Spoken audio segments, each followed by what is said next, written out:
Hi, everyone. Thanks for tuning in to the Printed Circuit podcast, where we discuss trends, challenges, and opportunities across the printed circuit engineering industry. I'm your host, Steph Chavez. In this episode, we'll discuss our third pillar of the PCB design best practices, which is digitally prototype-driven verification. This pillar is all about shifting analysis to the left to increase the likelihood of on-time product launches. With me today, I have two Siemens experts and dear friends, David Waynes and Todd Westerhoff. Thank you for being here and diving into this important best practice with me.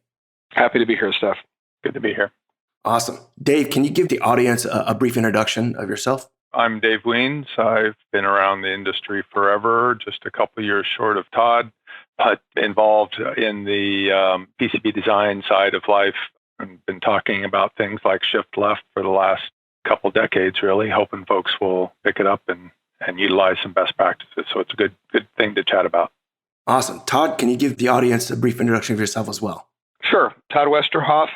I've been doing modeling and simulation for digital systems for over 40 years now. I've been doing signal integrity for something like 27 years. I've been in and around EDA forever.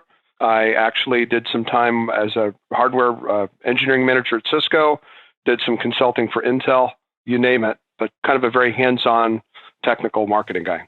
You know, the audience is in a real treat today. We got some serious gurus and industry experts here. So let's get into it. What doesn't work today when it comes to verification? The obvious answer is when you plug it in, it doesn't work. Something didn't get verified correctly. But, we've done lots of surveys or worked with analysts that have done lots of surveys. And one of them showed, this was from Lifecycle Insights, it showed that for starters, 25% of the projects, well, rather only 25% of the projects came out on time without any extra resources. That's a pretty slim number of designs. 45% of them were either canceled or missed their release date. So that's the first kind of canary in the coal mine that something's going wrong. Obviously, projects shipping late, nobody likes that. But, there's obviously lots of reasons for project delays. But, that same survey showed that there were an average of 3 respins per project. A lot of teams now have, we talked to have a goal of 0 spin. Now, most people interpret 0 spin to mean you did one prototype and it worked and then you went into volume. Real hardcore 0 spinners say they go directly from design to volume. Now, that takes a ton of faith. And, we'll talk about some different ways, hopefully, during the session that might be possible. But again, most people say, I plug it in first time and it works, that's 0 spin. Others have far more than 3 respins. I've talked to some folks recently that were hitting up around 20. So that's when you're really starting to pull your hair out and go, God, I wish I had a better way to do this. To hit target release dates, if folks want to hit those dates that they say they're going for, a lot of project managers will bake in those 3 to 4 respins. They'll just say, we're going to count on that happening. So they're basically planning to fail. They're going to fail 3 or 4 times, just to fail a few times, right? And then get it right. So to do those 3 to 4 spins, they do a lot of peer reviews. They try to design more conservatively, hopefully make it work. And they, try to leverage the limited number of specialists they've got to do some level of analysis. The net result is that things slip through the cracks. There are delays, of course, and there can be extra product cost due to that conservative design approach. I can tell you from my Mil-Aero background, those baked-in respins, they could be a double-edged sword. They're like a safety net. Oh, we'll catch it on the next spin. But then a lot of times there's never enough time to implement what should have been done on the initial spin. And you end up going to market with issues at hand, knowing that, well, we'll just fix it in the field. And it's sad. Dave, we know what the problems can be. What is the best solution or the best practice that PCB designers should implement? Basically, if we're saying finding the problem in the field, as you noted, or finding problems in the lab, next best. If those we're saying aren't a good idea, well, then basically the idea is you catch more errors earlier, ideally as close to the point where they're introduced as possible during the design process, so that you have a really short, what we talk about find and fix loop. You find a problem and can quickly fix it instead of having to wait for some long iteration back and forth with somebody else. So that involves, a few things. That involves, a constraint-driven design, and we can talk about how those constraints should be designed in the first place. That involves integration of verification in multiple different flavors throughout a design process, and I think we'll probably chat about some of those today. But bringing them in throughout the process is really important, as opposed to just at the end, because that's kind of the the sign-off stage. And again, when you find problems there, it's great that you found it before you hit prototype, but you're still into a longer find and fix loop. Doing things like automating those reviews. If you can do checks, find ways to automate them. And then finally, trying to put tools in the hands of the design authors, the design engineers, the layout designers, rather than having specialists utilize those. The net result is hopefully you can cut down your project delays and cancellations, increase the time taken to verify. It will take more time. That's one of the common complaints is I don't have time already. How can I take on another step? But the net benefit of taking on verification during design is that you obviously cut down on those iterations that are frankly more costly with prototypes. And then the last thing is not just getting it working, but really optimizing it. So great, you designed conservatively and you got it out the door, but it was probably overly expensive and didn't really work as well as it could. If you've got time, you can optimize. You're bringing up a really interesting point, Dave, about people go, I don't have enough time, and yet I've already budgeted for 3 respins. So what would happen if you only needed 1 respin? Would you have the time then? Yep, exactly. I know, Todd, you've been chomping at the bit to dive into this. So I have a question for you. Let's talk about some real examples of shifting left, specifically around signal integrity and power integrity, Todd. How are people verifying their routed designs today? And what do they do once routing is complete to ensure the board is ready for fabrication? Good question. And particularly, let's focus on signal and power integrity. I often say that the question becomes, we just got the board routed, now what? Is it okay? Can we go fab it out? And what do you have to do to clear that for fab out? And I often say people take one of 3 approaches, right? One is that they design the guidelines, right? They find either best practice rules or they go to their semiconductor vendor and say, what are the reference rules for this kind of a design? And they place and route the board according to that. And then once they're done with the layout, they eyeball it. They do a visual design inspection, and then they hope for the best. They just build it and hope it works in the lab. And, there's a fair amount of faith involved in that, right? You design it to rules, you put the constraints on the board, the constraint manager in the CAD tool says it's all good, and you just build it and hope it works. The other thing people do is they do analysis, but they don't really have the skill to do it themselves. So they hire somebody. There are outside firms some people hire that will do analysis for you. You give them the database, you give them what they need to know about that design, and they'll run it and give you a report back. I actually used to work for a company that did that for a living. But the challenge is if they find anything wrong, well, then you have to go fix it. Once you fix it, well, now you want to get it checked again. Well, they're not going to check it again for free. So you've got an outside consulting firm that has to do all this modeling and simulation, and you got to go pay them again. You got to go back and get back in their queue. So you can imagine, you might eliminate a respin, but you've still got a significant loop time there. And then what a lot of people do is that they have signal and power integrity experts in their company that do analysis as a service sort of within the company, right? But they're really overloaded. They've got this long work queue, right? I always joke about that picture of the line of people waiting to go up to the top of Mount Everest. And I'm like, that's the average hardware team waiting for signal integrity time in any major company, right? And so the challenge then is they're still stuck, right? Maybe they didn't have to pay somebody outside, but they had to go wait for that expert's time. And ultimately what they have to do is they have to prioritize which interfaces are going to get coverage at all and which interfaces we're just going to hope for the best. Clearly, you want to have more confidence when you fab out a board that things are going to go work, but it's just really hard to do that level of verification. I couldn't agree with you more. I mean, I love that analogy about Mount Everest and the hardware team waiting for. I've been there, done that, and been in those long waiting lines. My favorite picture's got a guy with a desk with a computer at the top of Mount Everest, and he's got a signal integrity analysis on the screen, and then there's this line of people off in the distance. We laugh and joke about it, but that's reality. I mean, anybody who's been in that instance, has been in that line, knows that's true reality there. One of the questions that I've had over the years with my background is that when it comes to routing, do you follow the app notes? Do you follow vendor guidelines? What's your take? What is the problem with routing to vendor guidelines?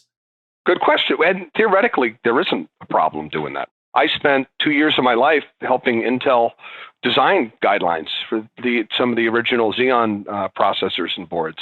And, a lot of the semiconductor vendors, they put a lot of time and effort. They spend millions and millions of dollars figuring out what those guidelines ought to be and doing hundreds of thousands of simulations to figure that out. So theoretically, nothing. They're great. The challenge is, what happens if the board you're designing doesn't meet the assumptions those guidelines were based on?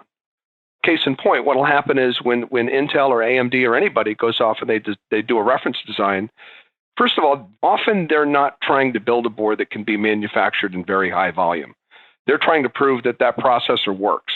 They're going to tend to, the natural influence on them is to use a more expensive material, to use more layers, right? To do things because it's never been built before. You can't cost reduce something that you've never built and proven works. So when you build the first version of anything, you tend to go the extra mile in terms of material and effort because you want to increase your margin. And reference designs just sort of naturally look like that, right? They tend to be a little bit more expensive. They tend to be a little bit thicker. They tend to be laid out with a little bit more care. They're very, very, very well done. But now I'm going to go put this thing in production and make 1 million of them. And so there's an incredible pressure on me to say, can you knock a layer pair out of that? You know what a layer pair costs us? Do we really have to pay for the finish on those copper layers? Can't we get away with, something that's a little less rough? Or there are a million reasons why somebody wants to come back and cost reduce a board. Or your board, your cabinet doesn't look like that. So there's a hole right in the middle of where the memory array needs to be, and it's a mounting hole or something like that. So in practice, the guidelines have to get bent in a lot of cases, right? They're either bent for cost or they're bent for form factor or you name it. And if all you've got is a don't break this guideline and you have to bend it, what's the impact of bending it? You have no way of knowing. That becomes the challenge is if you can't follow the rule absolutely, how can you assess the cost of bending the rule if you have no analytical basis to do that with? And that's the fundamental conundrum. One thing I have definitely come to learn over the years is that to try to mitigate your risk as much as possible and know that the risk that you do have to live with, it's within acceptability and you deal with it and move on. But be aware of it. I think that's the biggest issue is people are not doing their route analysis and they're just flying blind and hoping for the best. And I'll ask you this, why are people running more structured post-route analysis? Because it's hard and because they're scared of it. So I've been in EDA since before it was called EDA. CAE hadn't been invented when I got into this game because I was doing board test simulation. But I'm going to sound like the grumpy old man here.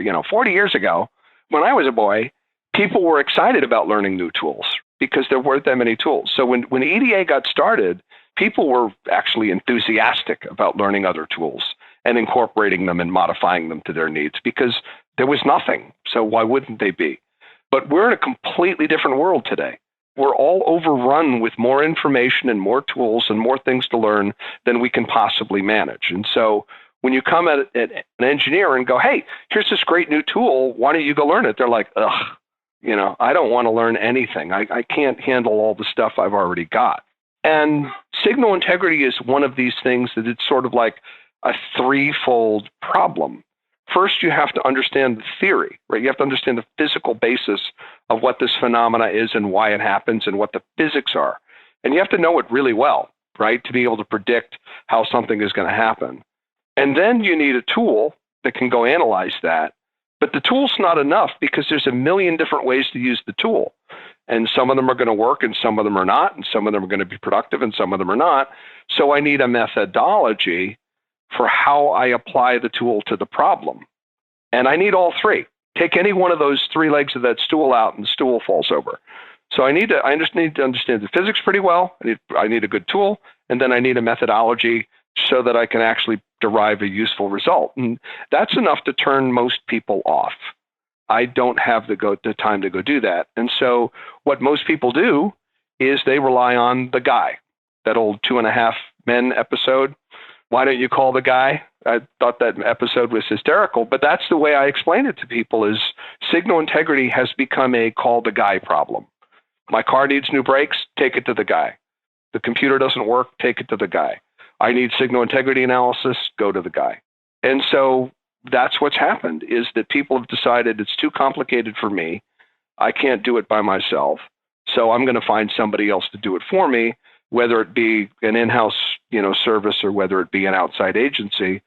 And we're trying to get people past that hump by saying, we can take these tools and methodologies, we can package them into something that really is sort of a complete flow out of the box with some examples and some instructions. So it's more like you buy the meal in a box and you follow the instructions. That's what you're trying to turn signal integrity into, but you're just dealing with this inherent fear that it's too complicated for me.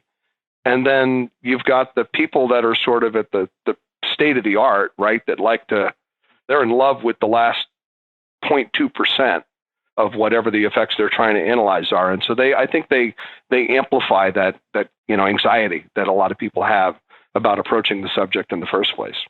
The sad thing is that when the decision is made, let's just skip it and we'll catch it next time. We don't have time to do the analysis. We'll move on. Then they wonder why they have problems when they get it in the lab, or if they're foolish enough to go to the field with it. It's just sad. But when we talk about tools and we think about tools, what skill sets are needed to run signal integrity and power integrity? I want to key off one thing you just said in terms of we'll catch it next time or we'll debug it in the lab. One of the things that's important to understand about signal and power integrity problems is they don't manifest themselves reliably. Like a functional error is pretty easy to catch. But, a signal integrity problem, like you wave your hand over the board and all of a sudden it starts working again, or obviously you put the probe on a node, now it works, and you take the probe off and it fails.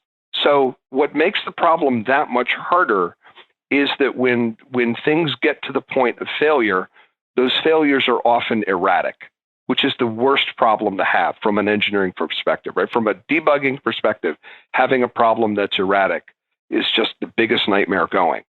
That's why stuff like this is worthwhile. When we look at skill set, I typically break it into 3 tiers of skill set, right? And I'll go up from the, sort of entry level. So entry level is sort of the equivalent of the DIY enthusiast that goes to Home Depot and frames their own walls and, builds their own bathroom in the basement, right? You get hardware engineers who are generally responsible for system design. They capture schematics, they drive the teams that do the layout. Sometimes they do the layout themselves. And generally speaking, they're not people that are going to go do signal integrity. But some of them, they understand it well enough, they're motivated enough, and they've just got enough of a background that they do it themselves, right? And so I almost, like I said, they're kind of like the home owner that's the enthusiast that would go to Home Depot and buy the fancy tools and be able to do their own framing. Not a lot of people can do that. I wish more people could go do it, but that's kind of where we are, system engineering and signal integrity today. The next level up is somebody I call a specialist because they do signal and power integrity for a living. That's their job. Crudely speaking, they're sort of the equivalent of the mechanic at the shop that you go to where you get your car serviced, right? They do this all day long. This is their only job. They've got a couple of different skill sets. They may be more specialized in one, like somebody might be, I'm the SerDes person or I'm the DDR person. So often they kind of have a specialty, even though they kind of got a general skill set, but they're often in a service capacity for other people, either within their company or in another company. And then the specialists do it full time, but most of the people that are sort of doing this day to day, they're sort of like the equivalent of the mechanic at the shop, right? This is what they do. But then there's another layer on top that sort of invented the process that they're using, right? There's the true craftsmen, I call them technologists, who actually figured out what that whole process should be. Because most people are doing signal integrity, they'll go off and buy a bunch of tools from different companies, and then they'll figure out how to glue them together themselves, and they'll invent their own methodology, right? They invent that process. We're going to use this solver for that. We're going to use this circuit simulator for that. We're going to go over here in MATLAB and run this analysis, and you patch it all together, and voila, we've got an answer for whether the board is going to work or not. And it's the technologists in those companies that are typically the team leads or the managers that sort of figure out how to pull all these pieces together. They invent that flow. They document it to some degree, typically, not extensively, then the other people practice that. So in my view, you've kind of got the technologist who's the true craftsman, you've got the specialists that do it for a living, and then you've got the hardware engineer that some of them can go do that analysis themselves. But the challenge is that there just aren't enough technologists and specialists to go around. And so for the reasons that we just said, a lot of the boards that are getting built are really not getting verified. And in layout, let's face it, mistakes happen. So the issue is all of that stuff slips through and starts causing board spins.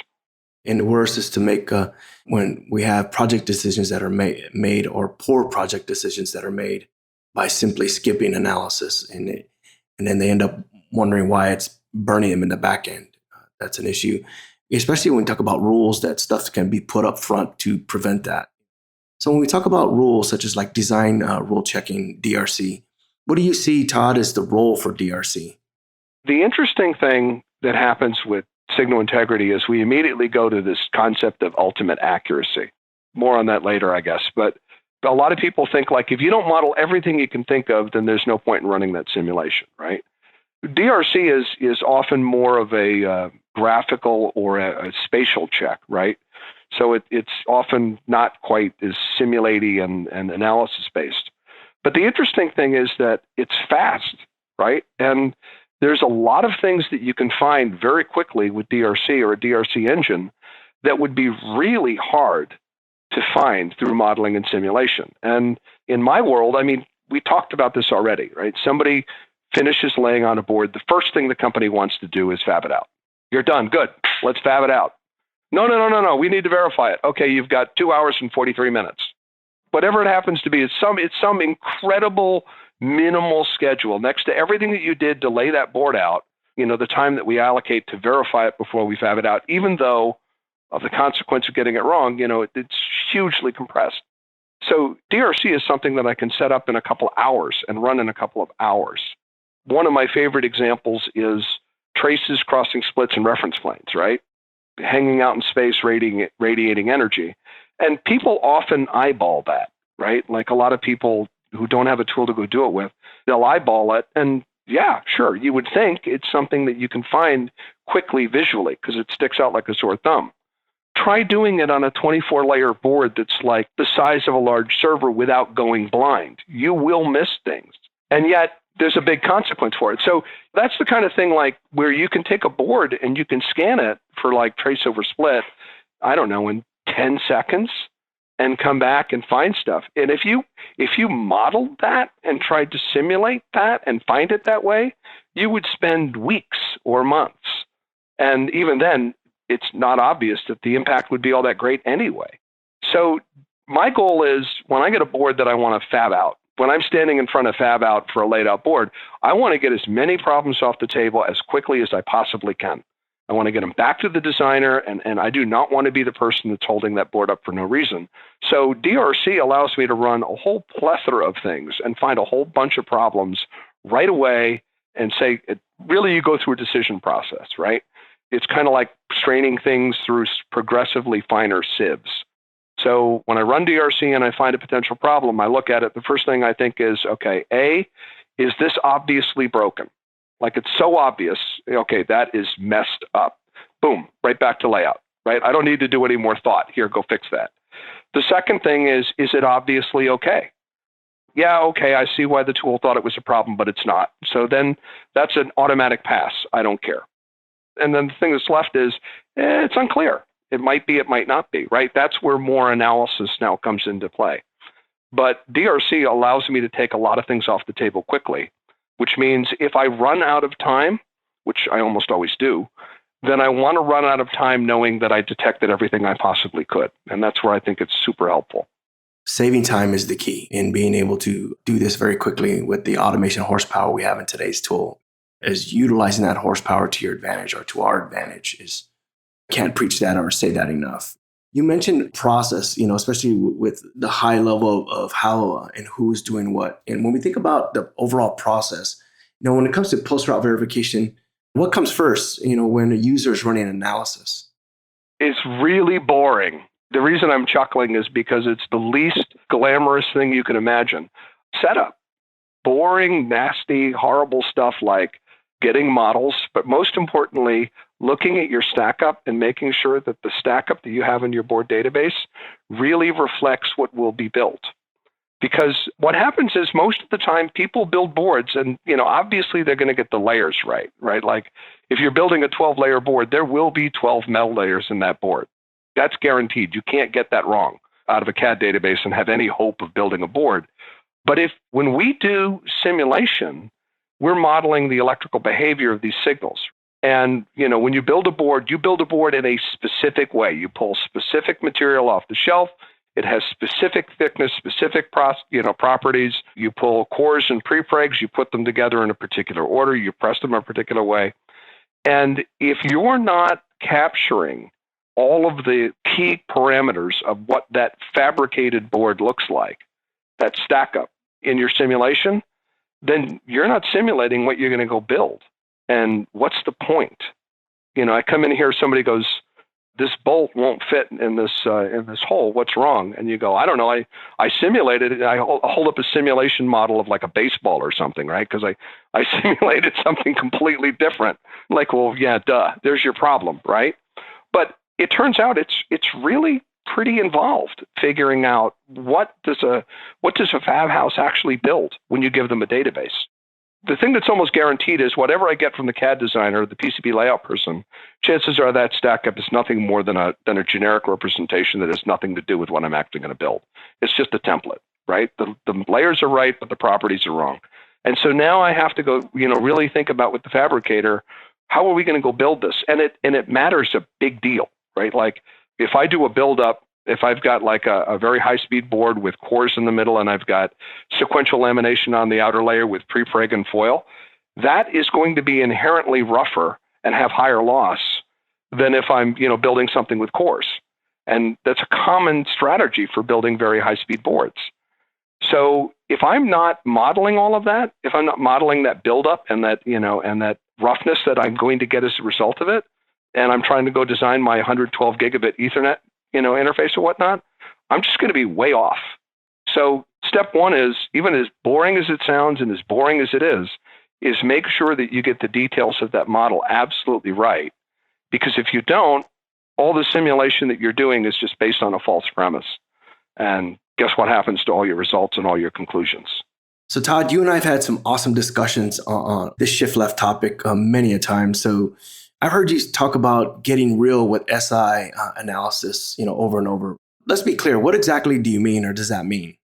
So it means what we were just alluding to, right? That know that you're simulating what you will actually build, and to that degree, even measure what you build to make sure that it is what you thought it was, right? I mean, when we get a prototype back in the lab, we shouldn't only measure it; we should cut it apart. I've seen people do this a lot, right? Where they take something, they section it, they measure what the actual physical geometries were, not just what they thought they were, not what they were supposed to be, but what they actually were. You've got to close that loop, right, between modeling and simulation. A simulator will let me model and simulate anything I want, whether I can build it or not. You want to model traces floating in free space? Knock yourself out. I can model that and simulate it all day long. I can't build it, but I can model it and simulate it and predict it. And so getting real is closing that loop, right? Knowing that what you built and what you simulated are the same thing. And as we said, working with your fabricator to really make sure that you know what's going to happen. Right? I've seen a lot of cases where we'll get a database from a customer and there'll be a stack up and, oh, yep, it's real. I went and I plugged it in or I verified it with so-and-so, whatever it is, right? They say, it's real. We know it's real. And then we'll take it into a tool like Z0Z Planner, where we actually have a library of real materials that we can pick from. And we can ask ourselves, could you build this stack up? Did these materials actually exist?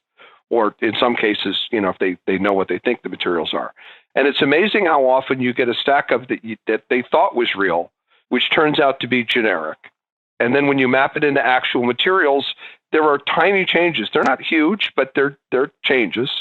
And when you simulate what they handed you versus what it is after you correct it for something you could actually build, you end up with 5-10% difference. And as my friend Bill Hargan likes to say, if you're simulating something that doesn't correspond to what you're building, it's like paying a voluntary tax. How many of us would just go to the government and go, hey, here's 5% of my income. I don't care. You can have it. I didn't need it. But if you're not knowing that what you're simulating is what you're actually building, you're doing the same thing. You're paying that tax for no good reason. I definitely agree with doing it for no good reason. I always hear users talk about simulation accuracy. What is required there?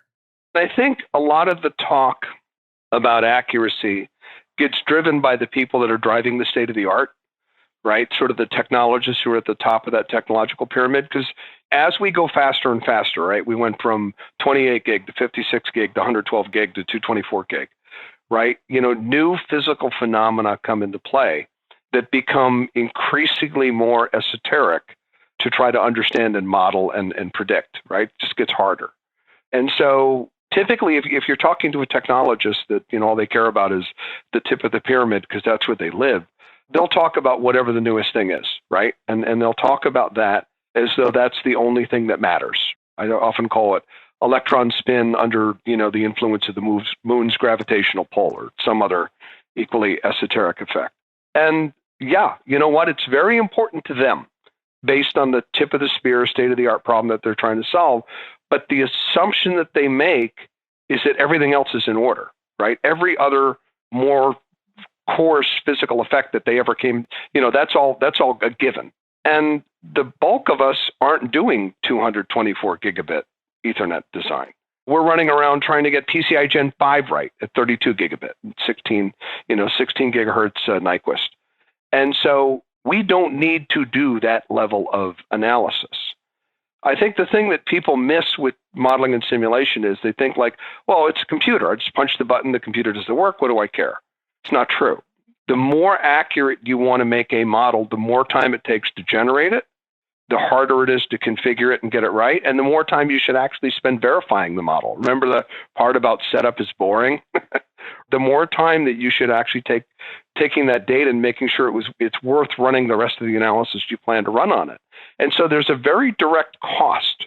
The more accurate I make something, the harder it is. And it's not a linear relationship. It's more like an exponential relationship, right? The more accurate I make it, it gets much higher from a compute expertise period, right? It becomes much more expensive.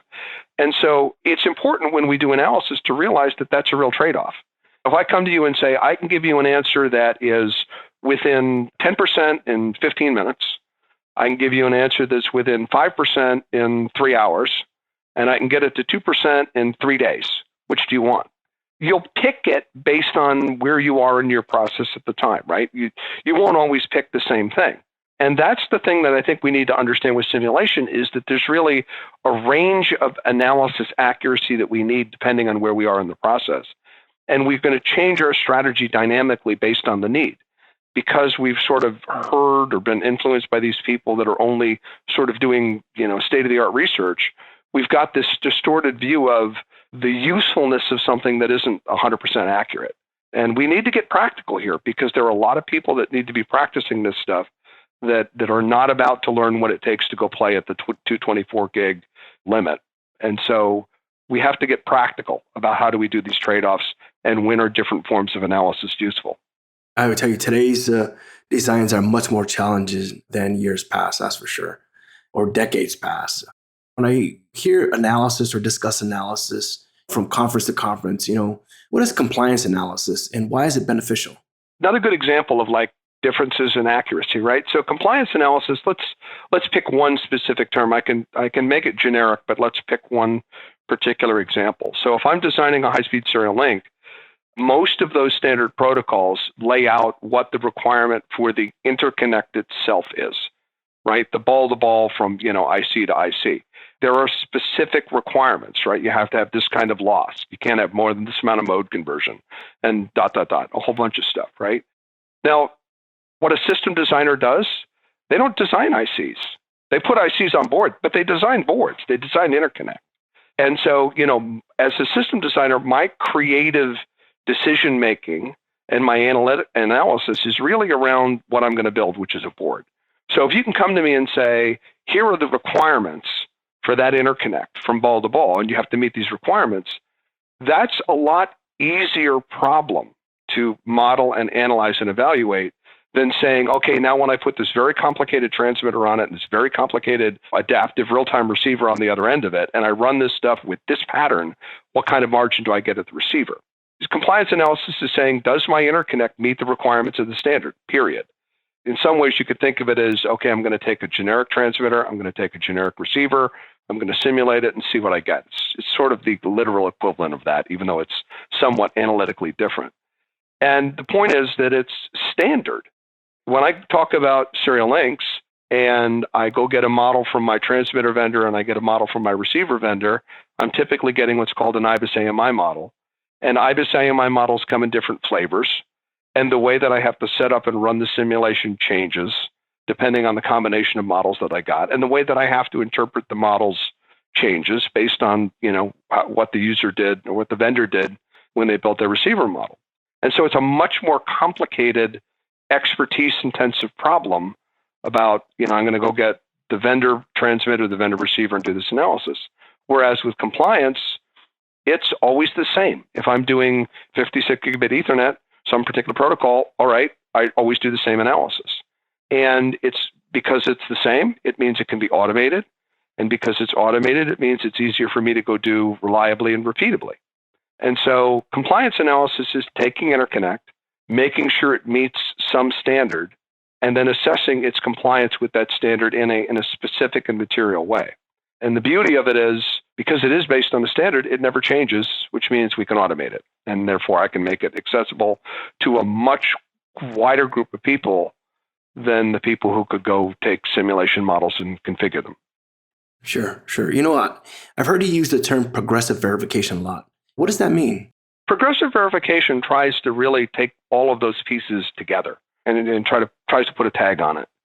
So we talk about the idea that we finish laying out a board, we have a limited amount of time to verify it with, and we want to take as many problems off the table as fast as possible. That's our premise, right? The other premise is we're probably going to run out of time at some point. They're probably not going to give us the time to do everything we want. So again, we're going to take as many problems off the table as possible. And how are we going to do that? What process are we going to follow? And it's really pretty simple. We start with DRC because we can set things up quickly and we can run it quickly and we can take a lot of problems off the table quickly. We follow it with what we just talked about, compliance analysis, because it's standards-based and it's repeatable and it's understandable and it doesn't change. I don't have to go understand new stuff about my particular transmitter and receiver to be able to do that. And then once I do that, then I go and I say, okay, I'm going to do the more accurate form where I bring in the vendor model and I do that analysis, right? I do the quickest stuff first. I do the stuff that's sort of in the middle accuracy-wise next. And I take the stuff that is the most time and expertise intensive and I delay that until the end. Because if I'm going to bring out the big guns, right? If I'm going to bring my SI experts into it, I'm going to make them put all this time into modeling, I better have taken all the simple stuff off the table. I better have run DRC and found all the stupid stuff. I better have run compliance analysis and take all the obvious things off the table. And there better be only the harder problems left. Otherwise, I'm not making good use of their time. I couldn't agree with you more of that, especially, after 3 decades of designing boards. My evolution is that the designer should be picking off the low-hanging fruit. It starts with designing with best practices to prevent as much as possible and to do a low-level analysis within the design process or throughout the design process. So when you do hand it to that expert or that specialist, they are truly focusing on the more difficult, more complex challenges of the design itself. Dave, I have a question for you. Does the shift left strategy apply to other areas besides SI and PI? In the years that we've been doing this, signal integrity has been probably the most analyzed, been around for the longest. But probably of equal length is thermal. Thermal analysis has been around for a really long time. So if I just kind of went through just kind of thinking about a design flow, what other kinds of analysis could be used? The first would be like a schematic analysis. Most people think Todd talked about DRCs. He was specifically talking about DRCs of a physical design, but you can do DRCs of a logical design. And most schematic tools have some level of DRC engine, but they're generally pretty inadequate to actually find complex errors, things like unconnected pins based on the logic. connections to power and ground, address and data, bus errors, or even proper use of derating capacitors, things like that, or even connectivity across series resistors and even multiple boards. I mean, this is the kind of stuff that can easily be created, and it's often pretty hard to find. And so, unlike other kinds of analysis where you can do spot checks, analysis of a schematic really has to be 100%. You've got to get 100% coverage. And the most basic way people do schematic analysis today is peer reviews. And peer reviews, man, they can miss stuff. So doing a more detailed analysis of the schematic kicks in. We had one company that had a problem that they did multiple prototype spins and took them 7 months, a 7-month delay. And, it was ultimately due to a schematic error. They went and tried and ran some analysis on it and found and fixed it in less than 2 weeks. So, 2 weeks sounds like a long time, but man, in comparison to 7 months, it's incredibly short. Back to thermal. Thermal, again, is something that's been around for a while. I know at least a couple decades, but frankly, people have not been using it. They haven't been using it because they can get away without using it with conservative rules of thumb. It's a common theme. They place parts just far enough apart. They do these kind of pyramid models to roughly figure out how far parts should be, or they apply excessive cooling strategies. And worst case, they iterate in a shake and bake chamber. But that again, those are lots of iterations to find stuff. Of course, when you get power requirements, the density requirements, the high speed requirements, Todd would attest to this. You place parts farther apart, you're not going to get your speed that you need between different components. So, really those things have impacted it and forced people to really need to use thermal during the design process. It's something that's sometimes it can fit on the EDA side of life, in what would typically be a PCB flow. Sometimes it fits on the mechanical side. Sometimes it's the mechanical engineer doing that during their authoring. But in both cases, it's the author that's often executing that kind of analysis. The really advanced stuff is now starting to look across, different domains, like taking into consideration some of the parasitic effects that come out of signal integrity analysis and applying them to circuit performance. And then, of course, analog mixed signal. Analog mixed signal analysis has been around for forever. And there, the common issue is the standard practice is you go recreate your schematic, or at least a portion of your schematic that you want to simulate. You go simulate, you find what you want to find, and then you go recreate that in your primary schematic capture tool. That's just, it's a pain of iteration, and it has the potential to introduce lots of errors in the process. So the final one would really be manufacturability. Design for fab, design for assembly, design for test. This one, boards ultimately have to be built. They have to have a high producibility. And there's nothing worse than an engineer, having released the board, moved on to the next project, and then they get called in because some problem was found on the last board they were working on. So it's constantly getting, that kind of boomerang back into old designs. So design for fab, design for assembly, design for test, common things that a designer has to think about. And there's nothing worse than releasing a design, moving on to the next project, being happy you got the last one done, and then getting yanked back in because something was found in fab. The first place, in this case, where analysis tools were applied was on the fab floor. Fabricators learned fairly quickly that they didn't want to get blamed for a design that didn't work. So they started running their own checks, and when they'd find a problem, they'd flip it back to the designer, and they'd start the iterations in that way. So that's one cause of iterations. Another cause, and it's potentially worse, is that fabricators can introduce their own errors into a design process. They can look at it. First of all, if you send them a bunch of different files, you send them your Gerbers, you send them your drill files, and they stitch it all together, they do it wrong, you get an instant error. Another is that to achieve the producibility that they've promised you, they may actually change your line width. They may do other changes. They may change your dielectrics. And so all that wonderful analysis that Todd's talking about, is just out the window. So it really behooves you to get the rules that they plan on running, build them into your process early, run those checks, on the design tool while you're doing design. I mean, this is probably the best example of shift left we've got, where checks were done in manufacturing. Those shifted to the last part of design into that sign-off phase where you'd run a check before you shipped it over.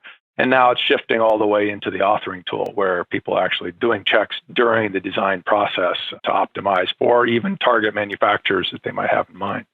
That goes to what I always say about collaborating with your fabricator and talking to your fabricator. You have that information, so you are shifting it so that way you're doing it at the tail end of the design versus throwing over the fence and expecting gold when you tossed over, potentially garbage to the fabricator.